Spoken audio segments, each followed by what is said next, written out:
War often turns necessity into invention with remarkable speed. On the churned approaches to towns and tree lines, where heavier armour stalled and infantry could advance no further, a compact open fighting vehicle pressed forward with stubborn consistency. This was the M8 Howitzer Motor Carriage, a short-barreled support gun on a light hull, built to fire at ranges so close that traditional artillery could not safely intervene. Its low-mounted 75mm howitzer remained steady even as the ground shifted beneath it, giving crews a tool that responded the moment they needed it. In close support roles, it felt like a mild-mannered machine that occasionally remembered it could move Earth when it wished. Across multiple theatres, it served not by dominating the battlefield, but by ensuring progress never stopped where resistance was strongest.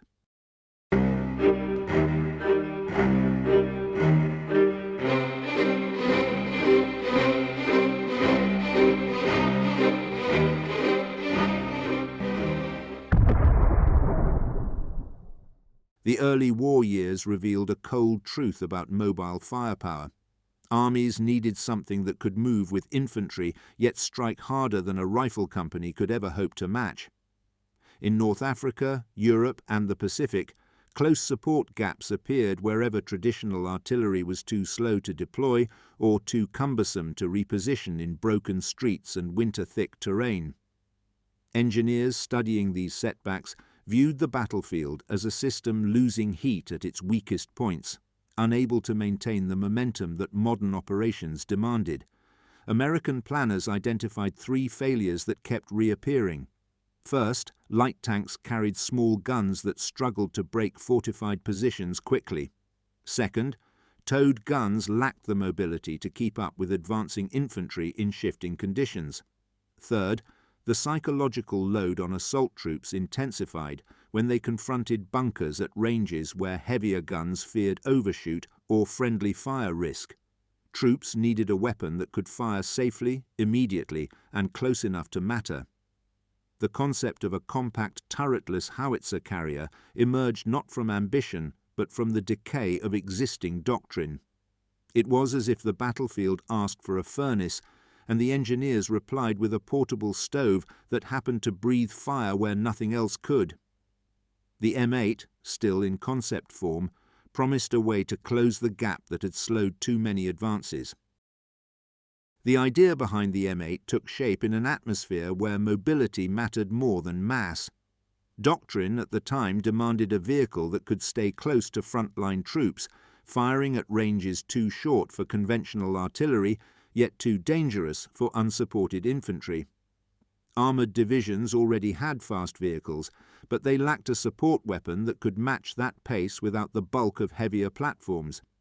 Debates surrounding its concept circled around three practical needs.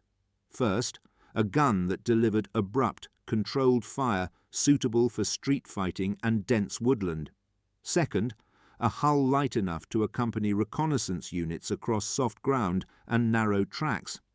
Third, a fighting compartment open enough to allow rapid loading and clear sight lines, even if that meant sacrificing protection.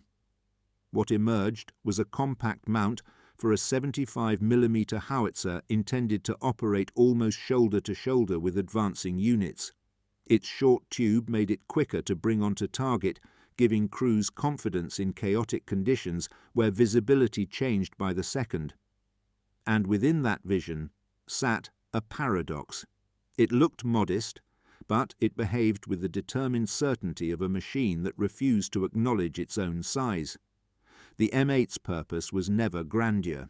It was presence, delivered exactly where it was needed.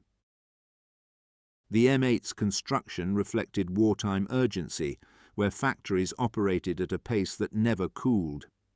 In production halls filled with the metallic rhythm of presses and welders, its light hull took shape from steel plates thin enough to keep weight down, yet strong enough to survive fragments and small arms fire. Nothing about the process was glamorous. It was a pattern of repetition, tolerance checks, and components arriving by the hour. Its 75mm howitzer mount demanded careful alignment. Even a slight deviation altered how the vehicle behaved on rough ground, so crews responsible for assembly relied on stable jigs and a sequence of tightening steps that left no room for improvisation. The open fighting compartment simplified wiring and control routing, but it also required reinforcement points beneath the gun cradle to absorb continuous recoil forces safely. These details ensured the weapon kept its balance even when the hull pitched forward over sudden drops.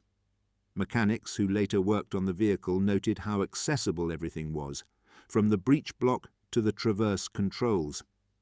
The layout was intentionally open, avoiding heat build-up and making adjustments possible in minutes rather than hours. It was the kind of machine that seemed cooperative only because it had been built with nothing unnecessary to misbehave. Its simplicity was not elegance, it was survival by design, shaped by the tempo of wartime industry.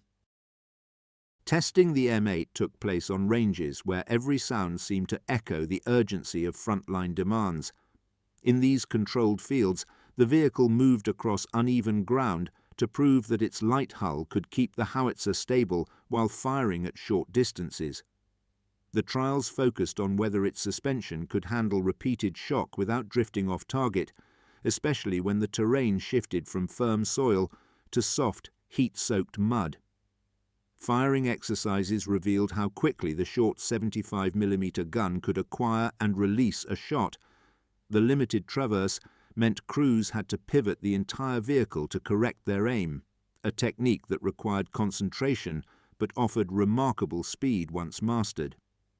Observers noted that the open fighting compartment gave loaders a rhythm that seldom faltered, allowing follow-up rounds to land with a consistency unusual for such a small platform.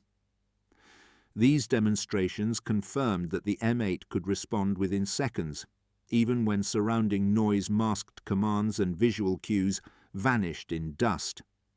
Crew drills highlighted another truth. The machine worked best when its operators trusted its behavior through recoil and rapid movement. It had the manner of a quiet colleague who only spoke when absolutely necessary, but when it did, everyone listened. By the end of testing, it was clear that the M8's strength lay not in raw power, but in the precision and timing it achieved under pressure. Combat revealed the truth of the M8 with a clarity that no test range could match. In towns reduced to rubble and woodland cut into tangled corridors, the vehicle operated where heavier armour produced only the echo of stalled engines. Its short-range firepower broke through resistance in moments when supporting guns lagged behind, giving assault units a tool that acted almost as soon as the request was made. Reports from multiple theatres highlighted three patterns.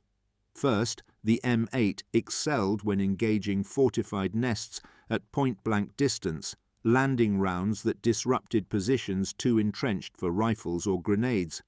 Second, its mobility allowed it to slip through narrow lanes, providing support in streets that trapped larger tanks.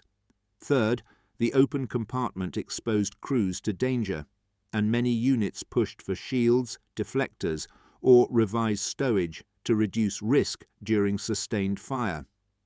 These battlefield demands eventually shaped small changes in how ammunition was carried and how crews coordinated with nearby infantry. The vehicle's limitations were no secret, yet what it accomplished often outweighed what it lacked. It behaved like a modest instrument that somehow struck the one note loud enough to shift the entire performance. Command groups recognized its contribution not through spectacle, but through the uninterrupted movement it preserved across critical points in the advance. The M8's influence extended far beyond the places where its howitzer left visible marks. In the administrative records of late war operations, it appears not as a headline instrument, but as a constant presence, smoothing the path where momentum risked collapsing. Its mobility meant fewer pauses in assault planning, and those uninterrupted advances carried political weight, allowing higher commands to claim progress even when larger formations struggled to break through. A second, quieter effect emerged in morale. Troops advancing into resistance-heavy ground understood that the M8 could be brought forward quickly, offering immediate support in streets or fields where heavy guns took too long to arrive. This reduced hesitation during assaults, especially in dense settlements, where the echo of close-range fire decided pace more than doctrine did. The psychological reassurance was real, even if rarely acknowledged in official summaries. Logistically, the vehicle's lighter frame meant it could traverse damaged roads that defeated heavier armour. This influenced reconstruction crews, who prioritized routes suitable for fast support vehicles rather than massive tanks, reshaping how repair units approached battlefield infrastructure. These decisions left a quiet imprint on operational planning that persisted long after fighting ended. Amid these subtle consequences, the M8 developed the curious habit of appearing exactly where paperwork insisted it shouldn't be, a result of crews pushing it into gaps no one expected it to reach. Its legacy in this sense was not dramatic, but infrastructural, shaping how armies moved through broken territory. After the fighting slowed and post-war duties took shape, the M8 found itself serving in roles far removed from the intensity of frontline operations. Many nations adopted it for border patrols, training exercises, and regional defense, recognizing that its compact form and straightforward maintenance made it suitable for environments where heavy armor was unnecessary. These tasks allowed the vehicle to remain active long after more advanced systems replaced it in primary combat roles. Its influence can be traced through several post-war self-propelled guns that favored low silhouettes, fast positioning, and simplified loading arrangements. The M8 demonstrated that close support vehicles did not need complex turret systems to be effective. Instead, rapid deployment and immediate accuracy mattered more in street-level engagements. This principle echoed in later designs that prioritized responsiveness over armor thickness. The vehicle also shaped tactical thinking. Units accustomed to the M8's quick arrival began planning assaults with assumptions of near-instant fire support, a mindset that carried forward into doctrines built around mobile gun platforms. Even decades later, manuals referenced its ability to deliver decisive fire at short notice, noting how this capability influenced the development of more modern direct support machines. Through these transitions, the M8 proved to be the sort of machine that left a louder legacy than its size ever suggested, a quiet contributor whose influence rippled through subsequent generations. Its longevity was not an accident. It was a consequence of practical value recognized across multiple armies. Looking back across the conflicts where the M8 appeared, its significance lies not in spectacle, but in the quiet certainty with which it shaped the tempo of advancing forces. It occupied the narrow space between infantry and artillery, answering demands too immediate for one and too mobile for the other. That middle ground, often overlooked in broader histories, offered the clarity needed to understand how armies maintained progress in the most constrained conditions. Its low-mounted 75mm howitzer, the same feature that defined its presence in the cold open, anchored its usefulness by allowing fire at distances where hesitation proved costly.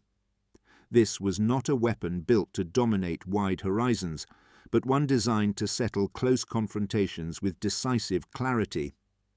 Units that operated with the M8 often noted how rapidly a stalled line regained movement after its arrival, a pattern that shaped operational habits long after the war ended. A broader reflection emerges when considering its role within the evolution of mobile fire support.